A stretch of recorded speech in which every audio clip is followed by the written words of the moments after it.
SAS is the Special Forces regiment upon which all others are based. Few are tough enough to pass selection. But what does it take to survive once you make it into the Special Air Service?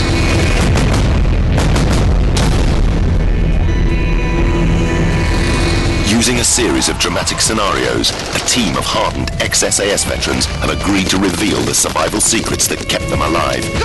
The commander of our four-man patrol is former SAS Sergeant Eddie Stone. With him is demolitions expert John McAleese, the first man on the balcony in the Iranian embassy siege. Additional firepower and expertise is provided by Johnny and Pete. We've had to protect their identities. Together, they'll show you how members of the world's most elite regiment fight and survive, and reveal just what it takes to wear this badge. On SAS Survival Secrets, we reveal how to survive brutal interrogation and torture. Name, rank, and number! When in the hands of a violent enemy force. And we look at how to escape and evade the enemy SAS style.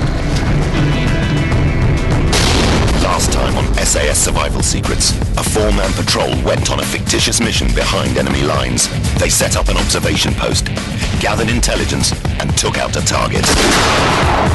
But this has led them to being compromised and resulted in a series of running battles with the enemy ever since. Then things went from bad to worse, as one of the patrol was killed and another critically injured. In order to stand a better chance of making it back to their extraction point, Eddie, as patrol commander, took the difficult decision of leaving injured patrolman Mac behind. An elite hunter force is tracking the SAS team and has already located and captured Mac. But will they catch the other two?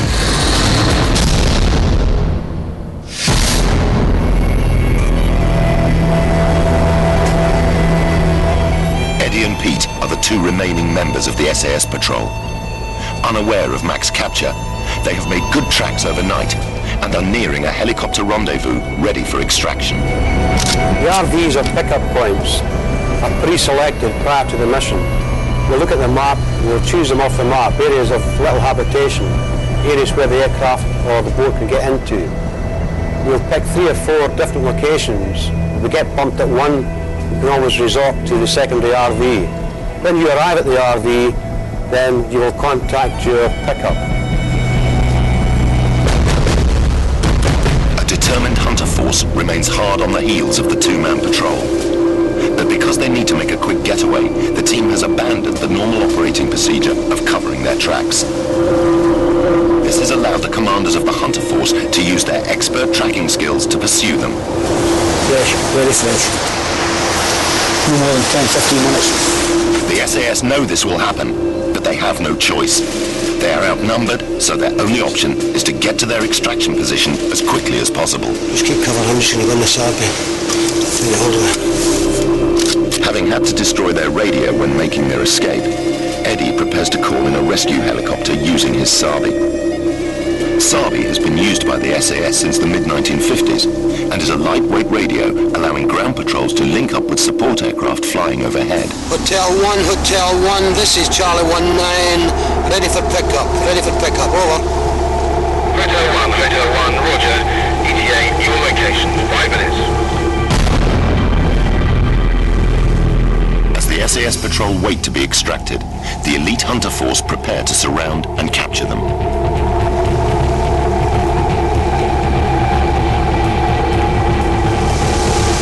Minutes, mate. The hunter force are highly aware of the combat skills of the patrol and know that the only way to capture them is by surprise and overwhelming numbers.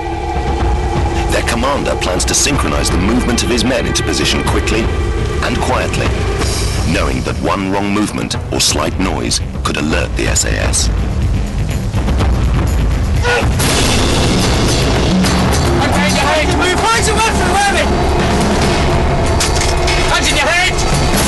Outnumbered and outgunned, the patrol have no other option but to give themselves up. When you're initially captured or challenged by the enemy, the first thing you've got to do is look at the enemy. See if they're professional. See how many of them there are. See if you're surrounded. If you're surrounded, then you want to commit suicide, you'll try and fight your way out of it. If you don't, a sensible person will surrender and then look for the earliest opportunity to reverse that situation. Now at the mercy of their enemy, all Eddie and Pete have to look forward to is a violent interrogation process. Get away, Nate! Move!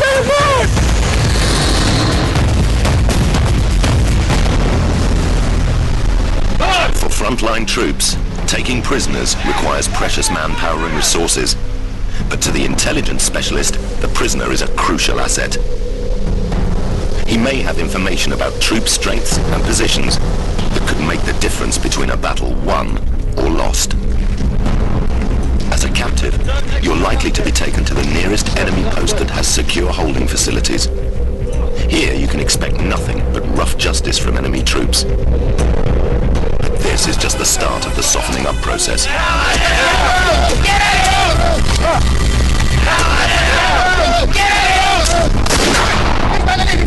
Get them down there into the holding pen right now!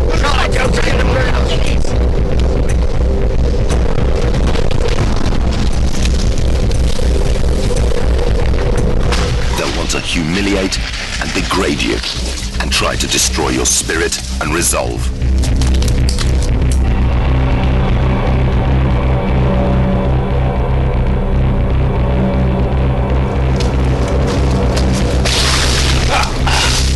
With only a brief respite, it's time for your interrogation ordeal to begin. The first stages you're likely to encounter are known as TQ. TQ, or tactical questioning, is the initial brutal interrogation phase. A local commander will attempt to extract information from you.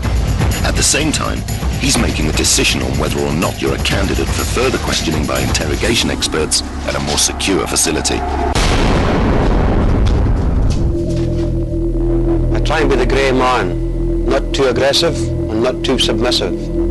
Under the Geneva Convention, I only have to give this guy 4 details: number, rank, name, date of birth. But what you've got to do is keep your mind alert, say the big 4, appear submissive, not too submissive, and not too aggressive, grey man. Let him think he's on top of you, but he's not, because mentally you're still very, very alert. Name, rank, look up Edward. Edward, look up Edward. Name, rank and number, Edward.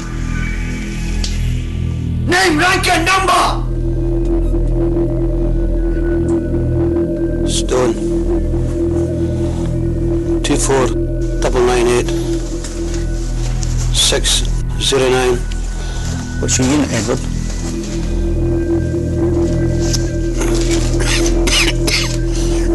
You need to try to play the sympathy card with your captors. Always exaggerate your injuries. You're trying to look fatigued, in pain, and weak. Would you like some water, Edward? Always take any chance to eat or drink when it's right in front of you. You're not being submissive, you're just trying to survive. Put it back on the table. Is that nice, Edward? Do you want another drink, Edward? Edward, all you have to say is yes. Even saying a simple yes could have far-reaching consequences. If you answer yes to a question, it can get edited in on a tape recorder and can be, do you like Saddam Hussein? They'll fill the yes in. Do you like Tony Blair? They'll fill the no in. So at all times you only answer your big 4: number, rank, name, date of birth. Cigarette, Edward? Simply answer yes. It's yours.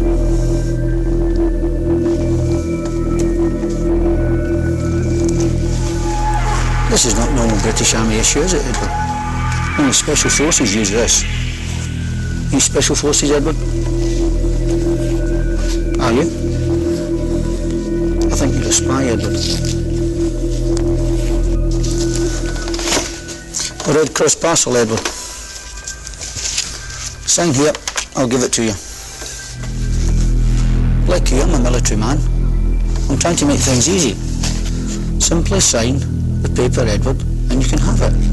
It goes without saying that under no circumstances should you sign anything. Once they've got your signature, it could be used for all kinds of propaganda. Pay attention. You've been very difficult, Edward. Perhaps we should try another method. Do you want to be dead, Stone? Never underestimate your importance as a new captive. If they wanted you dead, you probably already would be. The chances are that they are under strict orders to keep you alive until a professional interrogation can begin. Until then, they will take it in turns to interrogate you and your fellow captives, playing one against the other in a constant barrage of questioning and abuse. Show me on the map where the target was. Do you want to drink, Peter? Yes or no? Do you want to drink, Peter? What's this for, Peter? Guards! Between interrogation sessions, you will probably undergo unrelenting softening up techniques day and night. You'll be deprived of food, water, and sleep. They'll use sudden shocks, constant loud white noise, anything that will disorientate your mind, weaken your resolve, and deprive you of your senses. Worst of all is the dreaded stress position. The technique of using stress positions is simple, but highly effective in softening up captives. When forced to remain in these positions, your muscles soon start to seize up. It becomes agony after an hour, and torturous after several. But eventually, you get used to it, and you can't sleep, as I have done, in these positions. You have to. It's the only way you survive.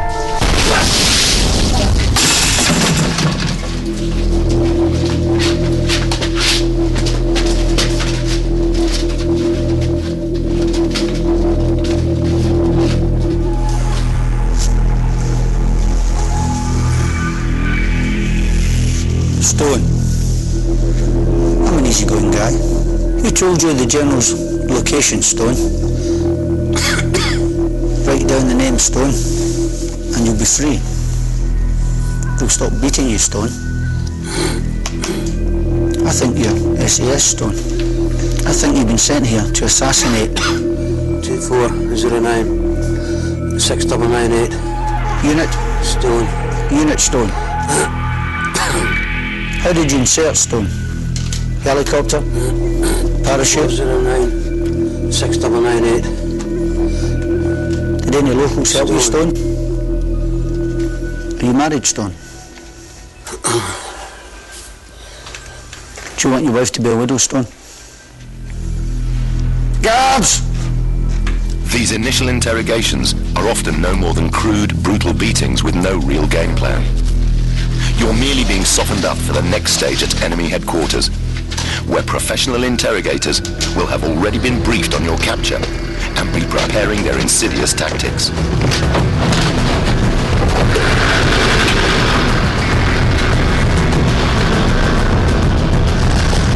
Once you are in the stronghold of headquarters, escape will be much tougher.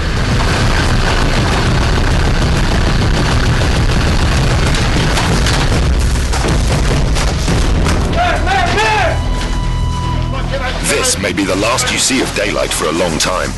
Once inside, the opportunity to escape will be extremely limited.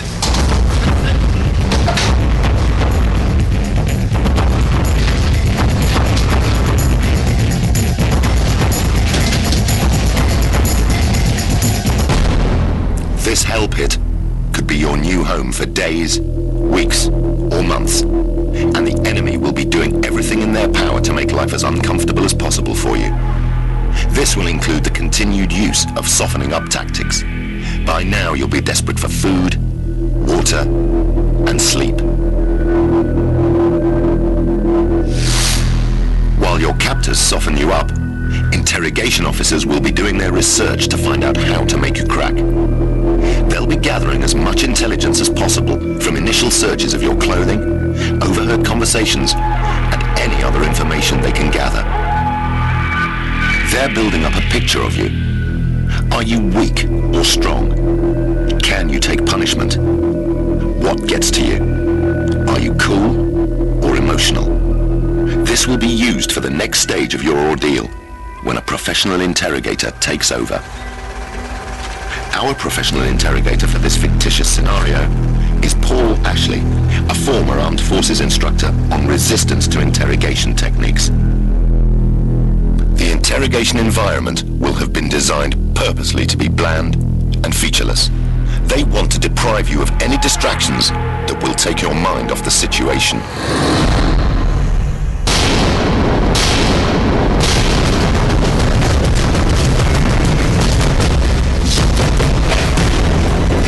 The interrogator will be constantly analyzing your responses and deciding on the best approach to weaken you. He's looking for that chink in your armor that reveals your weakest point.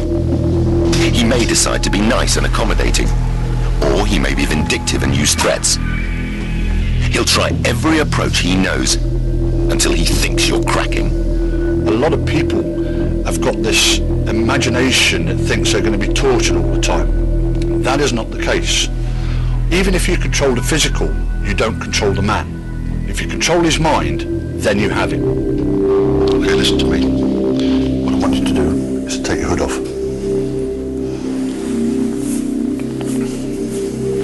Hand it to me. Pick it up. Pick it up. I asked you to hand it to me. It's not a very good start, is it? Look at me. Look at me. Look at me here. Eye contact is absolutely crucial for an interrogator, because what you're trying to do is to get him to concentrate on you. The eyes are the windows to the soul. It's a very true statement. The eyes will move in various locations on a reaction to various questions that are put to them. There are 6 areas. 1, 2, 3, 4, 5, 6. If you want to recall something, a past event or something of that nature, then the majority of people will move up into the top right. If they're making things up, it'll come from the top left. If you touch a raw nerve, then the eyes will move down to the left or to the bottom right. The way in which you can get round this is to train yourself to keep looking straight ahead as soon as a question is asked to you. Because otherwise, at one point, you're going to trip up and your eyes will move to one location or the other. Had a rough time. Now, what's your name? What's your name? Stone. Yeah, Stone what? At this time, I look for any abnormalities with the interrogator. Has he got a big nose? What's your number? Is he very tall? Has he got big eyes? Is there something wrong with him? And I play mental games with myself. I downgrade the guy mentally to allow me a little bit of pleasure. But at the same time, maintaining this exterior presence of the grey man, not aggressive and not submissive. Okay, what I want you to do is to take your jacket off.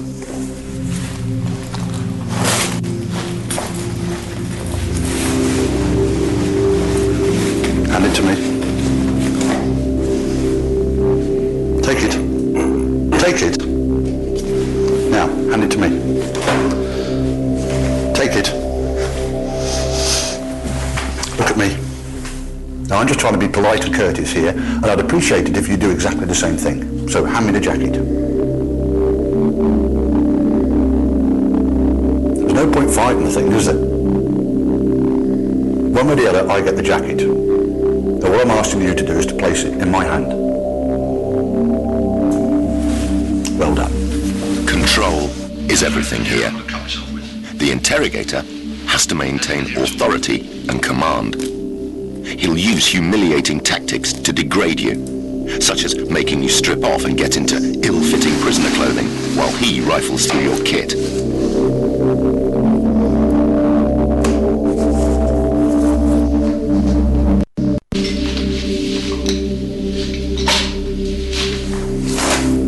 Right, what was your number again? 24996. important thing is to still keep control in your mind. Let him think that he's winning. And if you get away with it, use silent forms of defiance.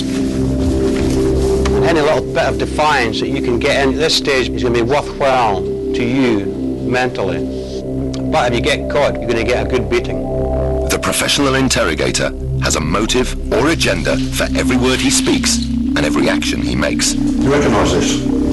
Is this yours? At his disposal will be an arsenal of mind games designed to outwit even the most experienced soldier. Right, if that's not yours, you keep it. If it is yours, hand it to me. You're in a no-win situation here. Whatever you do, you're giving him an answer. This is a typical example of some of the many ploys and tricks an interrogator will use to trip you up. Interrogation can have different approaches, such as the good cop and the bad cop routine, known as the Mutt and Jeff. The idea being that one is friendly and the other one is very, very aggressive. Give me a call sign. A call sign I can stop all this and get some good... Call sign, loser! Call sign!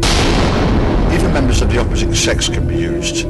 This way you can get a different reaction from the prisoner. Would you like me to treat your cuts and bruises? If you look carefully, you can see Eddie's eyes moving slightly different to what they do when he's talking or looking at me. You look a lot better now than the last time I saw you. How are you feeling? Eh? Feeling a lot better now?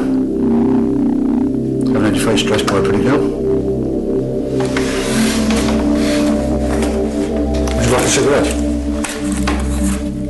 If you want a cigarette, take it. Do you mind if I have a cigarette?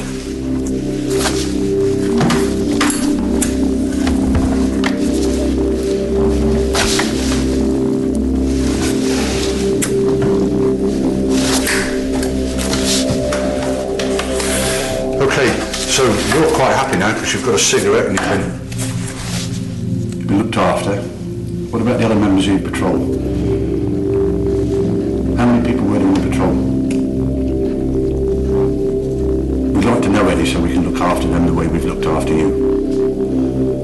There's a guy that's helped us out by the name of Peter. His name ring a bell? He's told us some of the information that we require, but not everything. And what I'd like you to do is to confirm it. Likewise, I'd like to find out who the guy was that was killed. Can you help us out with that one?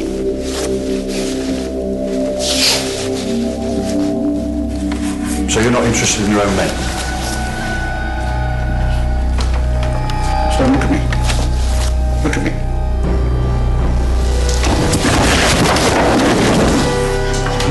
Guards! Why did I faint? Not because I was feeling faint. Shut him up. Pure and simply to get out of the interrogation room. If he feels sympathy for you, you can get taken out and hopefully you'll get a bit of rest. It doesn't always work, but it's worth a chance. Fainting is a thing that can be used to get out of an interrogation. However, in a lot of places, all he would get is severe kicking and beating until he got up. Interrogators will always use fellow captives against each other. But those with injuries can be particularly weak and vulnerable. One of the members of Eddie's squad, Mac, who had been seriously wounded and left to fend for himself, has been found, treated, and is now fit enough to be interrogated and possibly exploited. Okay, I'm going to take your blindfold off. Look at me. How are you feeling? Look at me. If you're okay, blink your eyes. Well done. Want some food? Want some food?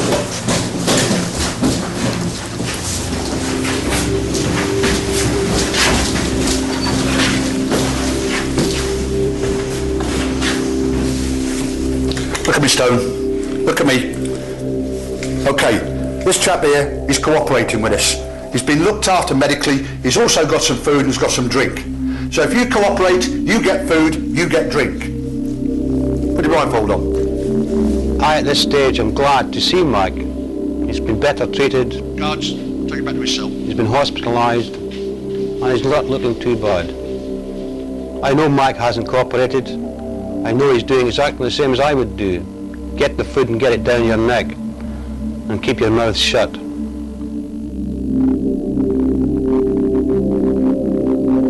your blindfold off. When you're under stress or lying, your subconscious mind can easily betray you. The slightest raise of an eyebrow or twitch of the nose can be an indication that you're covering something up. Every time I see you, I find out something different. Every time you come in here, there's something about you that comes across. So by thinking and sitting there saying nothing is wrong. Body language is a very important tool for an interrogator because with it, he can ask you questions that you will react to in different manners. The eyes might screw up if you ask him a very sensitive thing or something he's not terribly happy with, or the fists might start to clench. In which case you know that the questions that you're putting to the captive is having some reaction and you can use against him over and over again. You were caught using this piece of equipment. So who were you calling? What was your call sign? Show me where you were caught and where you were going to. Would you like some food and drink? At some stage you're going to need food and water to keep going. Because without those you're going to be nothing. You'll die. But do you want to live? There comes a stage where the softly tactics may fail, and the interrogator will resort to threats and abuse. Look at me! Look at me! What was your call sign? No point standing there looking like that. All I want to know is your call sign. I'm asking you what was the call sign? Are you stupid, man, or what? You put yourself all through this rubbish. He'll start a relentless routine of verbal and physical attacks, threatening your life and the lives of your comrades. You are the one that's going to tell me. This is where your willpower and strength will be tested to the extreme. Look at me. You're not doing yourself any favours. If they were going to kill you, they would have killed you a long time ago. They still think you've got information. Verbal abuse and physical abuse, then you get used to it after a period of time. The pain, you know you're going to get a kicking, you just accept it and get on with it. After a certain time, you will have achieved your goal by holding out long enough to allow command to realize you are missing and the mission has been compromised. They can then take the appropriate action. You've won, and it's time to think about protecting yourself and your men. When he gets the pliers out and starts snapping your fingers, you're going to start telling him something. Feed him little snippets of information. It doesn't have to be the truth, as long as it's a half-truth. Gives him something to work on. Gradually, over a few days, he will get the picture and he'll start fitting things together. That will keep him happy and keep all your fingers intact. But quite a while now to think about other things, haven't you? All the time, your friend has been deteriorating very, very badly. So in order for you to save his life, you've now got to start cooperating. Do you understand me? I don't know, mate, honestly. Was that guy Johnny, I think, you know? What was his name? I think it was Johnny. I mean, I didn't even know what his other name was. He was just telling me what he did. You were caught using this. I took it off his body. Hotel 1, this is Charlie 19. Ready for pickup, over. What was your call sign? Bravo 19. So if you were using it trying to get hold of somebody, you must have known on the map roughly where you were. Could it have been this beach here? I really don't know. Was that your extraction point? I don't know, man. I was kept in the dark with other things. I think they trusted me, because I was strange into these people.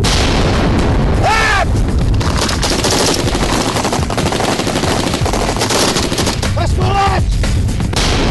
Can I get a drink? I can organise that for you. I'm still curious to know which beach you were at. I really don't know. I need a little bit more than what you're giving me now so I can get some treatment to your man. I really don't know. We landed in a boat. I don't have a clue where it was. What time did you come in? just after the evening, I think it was. Yeah, it was Had dark. you been in the boat during daylight? Well, we're in the boat all the time. I need a drink, mate. What about Maxwell? Mac? I really don't What was know. his job?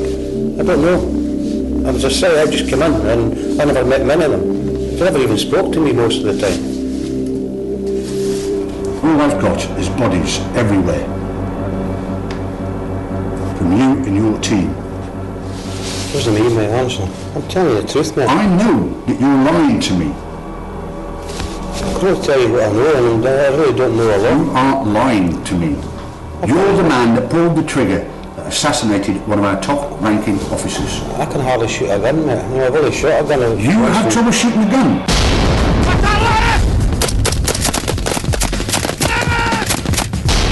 All we wanted you to do... I don't know what you're saying. I'm getting more confused. How can you be confused when you were the team leader? I wasn't the team leader. You were the team leader. You were the sergeant in charge of patrol. Now bearing in mind, your colleague's life is depending on you. I'm telling you the truth, I'm hungry, I'm thirsty. Unlucky. That's the way life is until you start to cooperate with us. I'm telling you the truth. That's all I know. Look at me. I'll tell you what I want from you. I want to know how you gained the information that made that assassination. Do we understand one another? Do we understand one another? Understand. A simple yes or no. I understand you fine, but right. I can't. Stand up. I'll try and help. Stand up. I don't know. Yes. Now the interrogator's got a sniff of the truth. He'll continue his routine for as long as it takes until he's satisfied he's got all the facts. Get these guys to stop giving me a kicking. Start cooperating. Guards! The most important thing is that you've done your job. You've got through the ordeal without compromising your command, and you're still alive. Which means there's always a chance you may be rescued, or you may get the opportunity to break out. But without doubt, the best time to escape would have been as soon as possible after capture. What are you doing here? So, what if circumstances had been different, and our team were able to escape?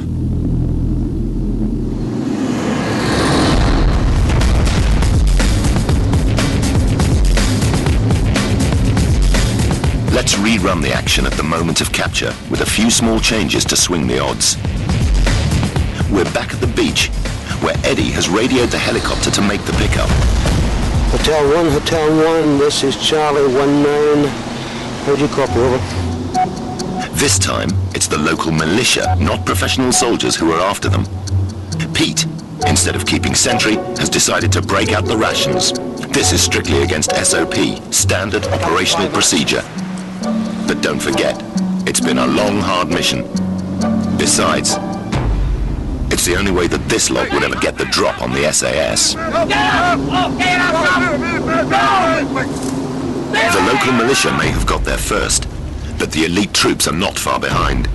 So Eddie and Pete, although unarmed, will have to act soon. When captured by the enemy, your best chance of escape is during the first few minutes. But escape is only the beginning of the story. Ahead of them, there's a long, hard slog cross-country, hunted by an elite enemy force.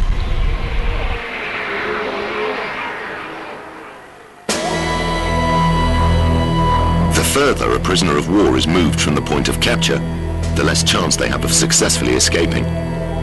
Over the Second World War, 130 Allied servicemen tried to break out of the notorious Colditz Castle. Less than a quarter ever got clean away from the prison. In an age of global positioning and heat imaging, the places where an escapee can hide are fast running out. Escape is best tried sooner rather than later. Or better still, don't get caught at all. For an SAS soldier caught behind enemy lines, the chances are he'll be dead before he ever gets to a POW camp. What are you doing here? Hey, stop! Turn around! For them, What are you doing here? anything is better than being taken prisoner. Taking a weapon from someone is extremely dangerous, even for a highly skilled soldier. This is most definitely a last resort combat survival technique for the SAS only. To disarm a man is relatively simple, but first of all, you've got to have the balls to do it. The first thing you do is deflect the weapon away from your body. You then withdraw the weapon from him. You've got control of the weapon. With the rifle is exactly the same as with a pistol. You've got to move the rifle away from the danger area, your body. Grab it, knock him down, take control of the weapon. But in our scenario, they have only a fraction of a second to make their move.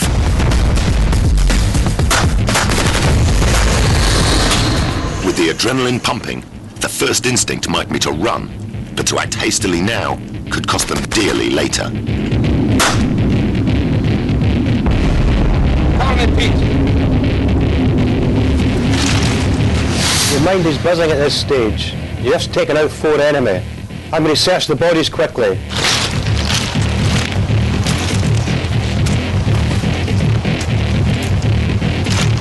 Oh, let's go. They set about covering their tracks and make a run for it. But before they go, Pete strips down the enemy weapons. You're going to leave the bodies of the weapon in one position, then take the working parts and dump them further along the trail to prevent them falling back into enemy hands. As soon as he can, Eddie radios the helicopter to warn them that they've got a hot LS, a landing site that's come under enemy fire. Hotel 1, Charlie 19, abort. I will also inform them that we're moving to the secondary rendezvous point. Making for secondary RV. Over. All SAS soldiers always have a backup plan. Before you go on any mission, you will formulate an escape and evasion plan. The most important elements of these are your rendezvous points or pick-up points. These will be pre-designated areas where you'll be picked up by heli or you'll meet an agent contact to help you get out of the country.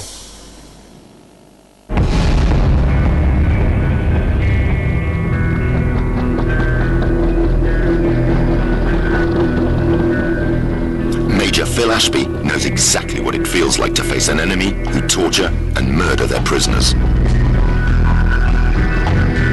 Fear? Literally the sort of fear that makes your bowels twitch.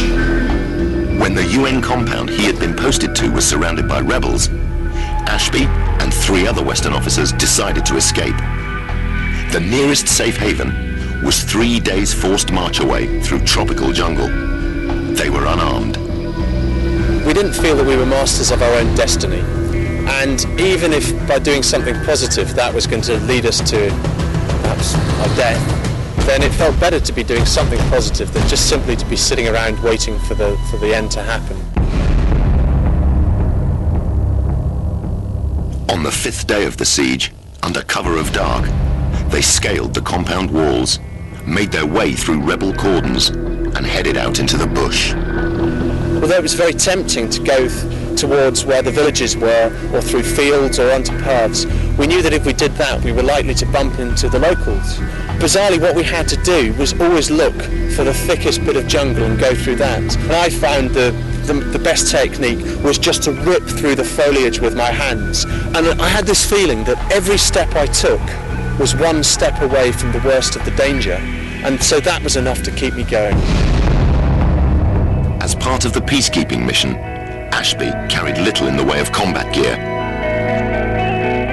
However, as a Royal Marine trained in escape and evasion, he knew they'd need some kit.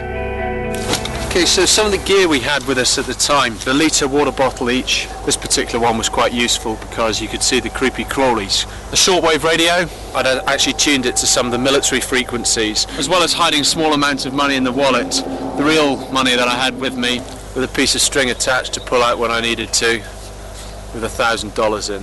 I'm sure with a bit of imagination you can work out exactly where that was hidden. The SAS, however, prefer to come a bit more tooled up. Whether you're in country, behind enemy lines for months, or on the run for 6 hours, a survival kit is vital. Every member of the regiment personalizes their own, and each item in it is selected by the soldier himself. This is my survival kit. Various cutting implements. A wire saw.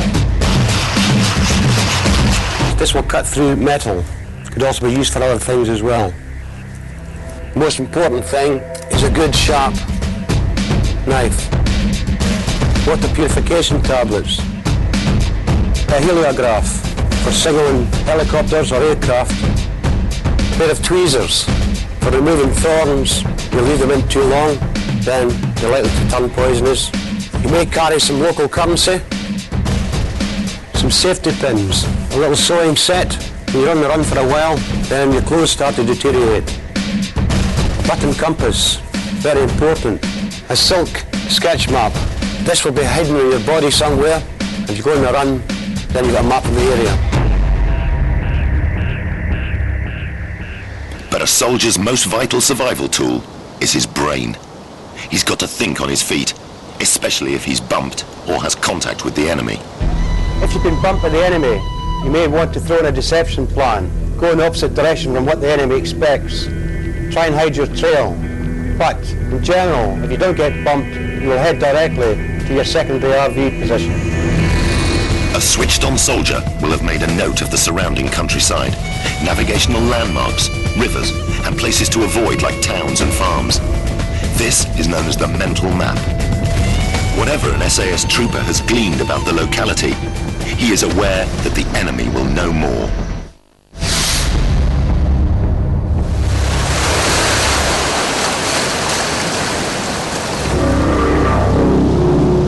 At the scene of their attempted capture, the hunter force has finally arrived to witness the aftermath. It consists of expert trackers and guards. 4 sentries are on point duty to the rear and the front, so the trackers can get on with the job without fear of being attacked. They're looking for signs that indicate number, direction, and speed of evaders. They're in your territory. They've got no transport. They're on foot. John McAleese is a trained tracker. He understands the mindset of a hunter force. A hunter force can jump ahead and just pick at the high ground. You've got time in your hand, you can sit down and think ahead. Try and think like them, what would you do? They carrying full kit and the weapon. Realistically, they're only going to be doing maybe 4 or 5k an hour initially, and then they're going to go down to maybe, it might even be 1 kilometre an hour, depending on the terrain and also depending on their physical state. Plus, they are trying to avoid leaving sign, and they're also not sort of going in the basic straight line, which is giving away their direction of travel. There are any number of high-tech systems that can help the tracker, but there are some basic signs to look out for. Top signs, disturbed or broken branches that indicate direction. Middle signs, again, branches, but also things like splashes on dry rock. Bottom signs, footprint, bruised or broken undergrowth, discarded items. All these can indicate number, direction, and even time. But what do the SAS use to find their way when they're on the run? In a survival situation, if you intend to move your position, then you have to know what direction to go. If you have no compass, then you can use the natural environment to assist you with this.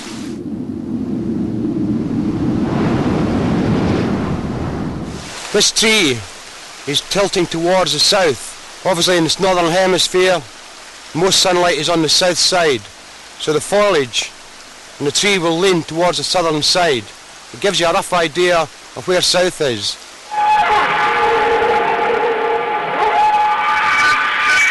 Moss is another general indicator of direction. In the northern hemisphere, once again, there will be more moss and it will grow thicker on the southern side of the tree.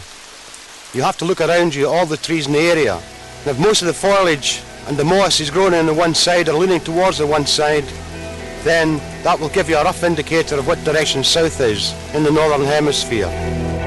Wind direction is another good indicator. Trees in exposed areas lean away from the prevailing wind. In northern Europe, this comes from the southwest, meaning the trees point northeast.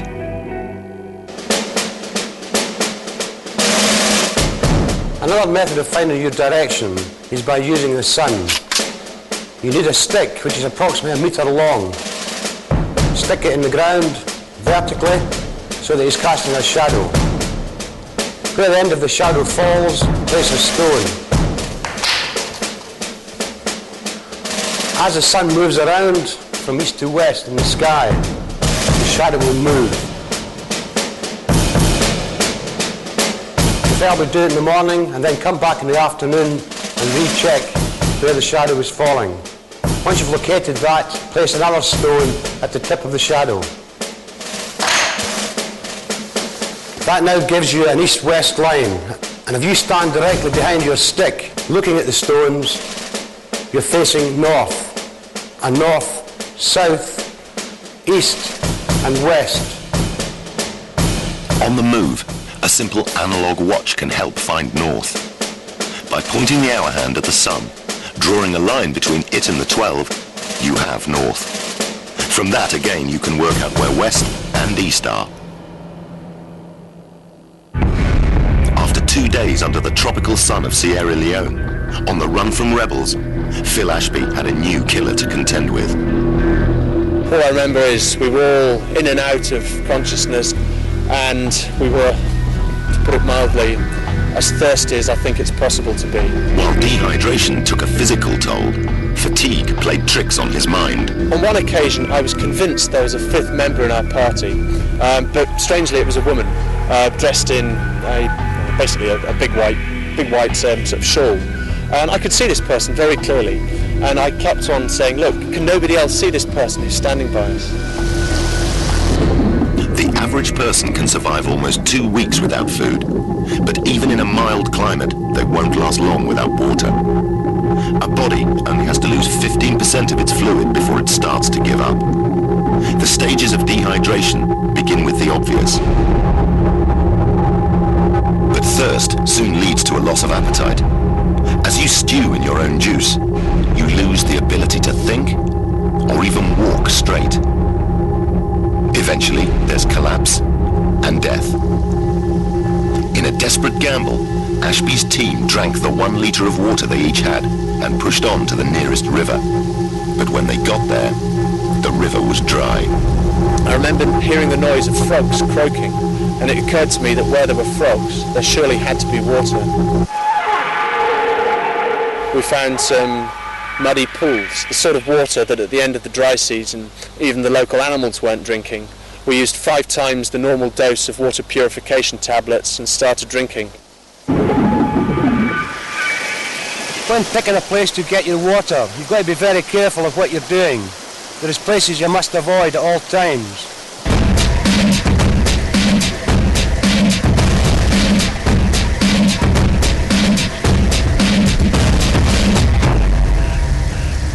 Areas of habitation. Obviously if there's people living upstream, then they may be using the river as a sewage disposal area. Coniferous woods. Any water running through coniferous woods may be contaminated with chemicals, which is used on the trees. Cultivated areas. Obviously once again, water in the cultivated areas may be polluted with chemicals, which is used on the land. Stagnant areas. There's no wildlife around, no greenery, no animal life in the water, then there's a good chance that the water is poisonous. What you're looking for is a nice fast-moving stream, nice clean water, good to drink.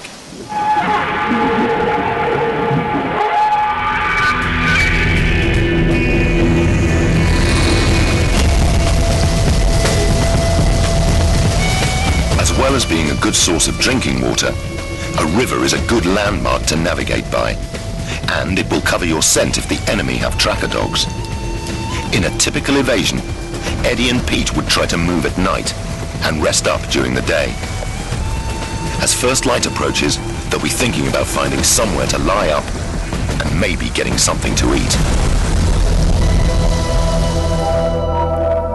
With a little careful preparation, nature provides a veritable buffet of edible plants.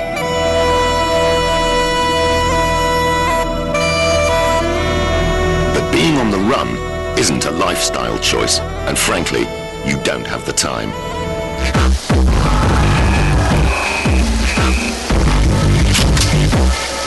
A lying up spot will be chosen based on how much cover it provides. Food is scavenged from bins or stolen from farms. Be careful to take crops only from the edge of the field, not leaving too many traces. Waste of all kind is buried. We were too thirsty to worry too much about food, but once we had managed to find some water, then what little food we did have, well, it was a godsend. I just had my 30th birthday, and more as a joke than anything else, but my wife had sent me out a small can of baked beans. And although a miniature can of baked beans doesn't go particularly far between four, it may have been more a psychological effect than a physiological effect, but certainly some of the nicest food I've ever eaten were those baked beans. Any society creates a lot of waste, particularly in a war zone. On the run, picking up what looks like someone else's rubbish could just save your life. You must always look for items lying around which you might find is useful to help you to survive. Polythene bags, string, kindling. Put it inside the polythene bags. Keep it dry. I now use my polythene bag to collect water. Rainy day, spread out the polythene, try and get as much surface area as possible out, and you'll collect plenty of water into it. Obviously you've got to have it in a little hollow so that the water will run into the bag and not run out the side. Even in the survival kit, there are some unusual lifesavers. Condoms for water collection. Put it inside a sock, fill the condom with water, and get a nice little carrier bag to carry the water in.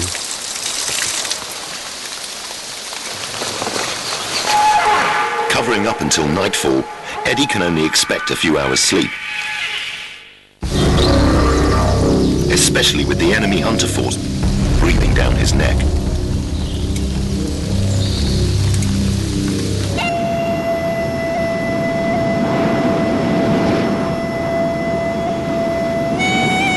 The SAS are trained in wilderness survival, but it's unlikely they'll need many of those skills on the run. Building a fire would simply attract attention. If it's possible, however, you might chance it if you really needed to keep warm.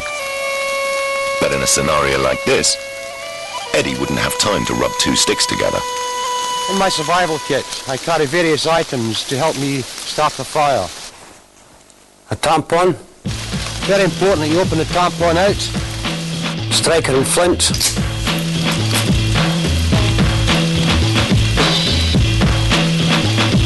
Some alcohol wipes.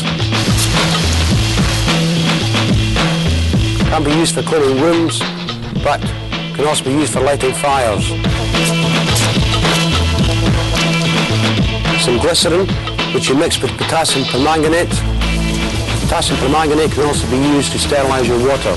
It tastes pretty bad, but keeps you alive.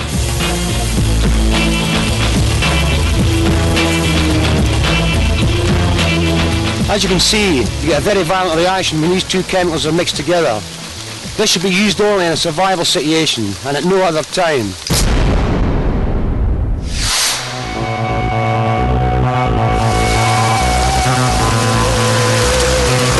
So far, Eddie and Pete have been careful to cover their tracks, but they've had a change of tactics. We have discovered that we've been followed by a professional tracking unit of 5 or 6 men. What I'm going to do now is lay a track to lure them into an ambush.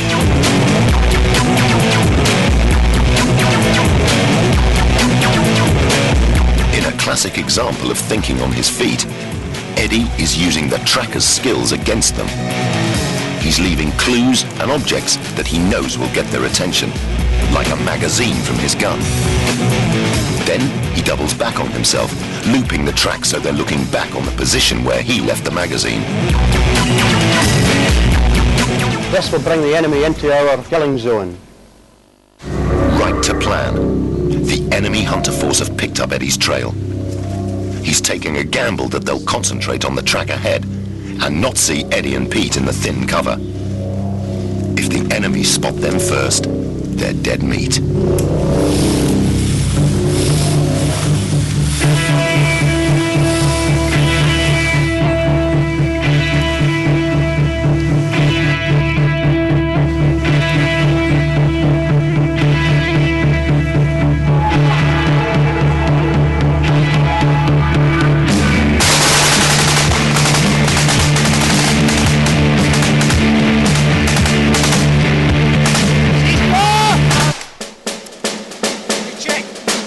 I went up to check the bodies to make sure they were all dead.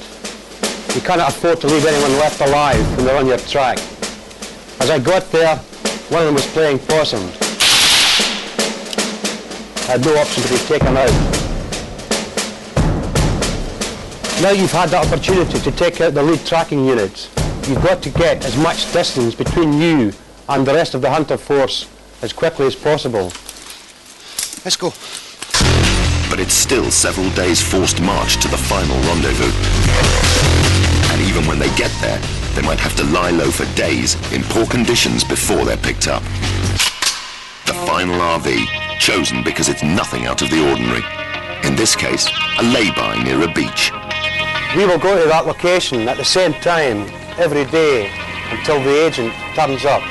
The agent will identify themselves by giving us a signal. For instance, you'll have a piece of music which is known to us playing in the car radio. From here, they're taken to a safe house where they can rest up for several days and the agent can arrange transport out of the country. But it would be a mistake to think they could make themselves comfortable. At this stage, you're probably at your most vulnerable. You've left your main weapons behind. You're in civilian clothes. You're only carrying sidearms. It's been over 5 weeks since they began the mission. In that time, they've endured hardship in the field, they've lost comrades, and for the past week, lived by their wits whilst being hunted. Phil Ashby was awarded the Queen's Gallantry Medal for his escape in Sierra Leone. But he puts their survival down to something other than bravery. Determination. We got to the stage where it would have just been very easy to have given up. We'd gone through the pain barrier. It would have been very easy just to give up and die. And if it wasn't for that determination and drive, I think we probably would have done. Everybody's got an inbuilt survival mode built into your body, you know, and there's some got a stronger one than others. You know, it's up here. They want to live, they want to get away, and they do it. The training is a great asset, but the best thing you've got is what's between your ears. If you don't use that, then you end up captured or dead.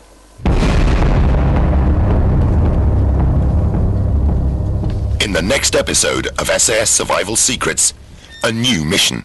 They're out of uniform, but still tooled up.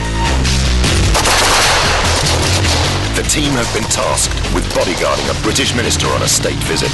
We'll take you through the drills, the language, and the hardware of a close protection unit, on foot and in vehicles. When they have to hand over security to local law enforcement, and the minister is kidnapped, they return in full-on counter-terrorist mode. Speed, aggression, surprise, and firepower make for a successful rescue. Bodyguarding, counter-terrorism, and how to survive as a hostage. The next mission for the team on SAS Survival Secrets.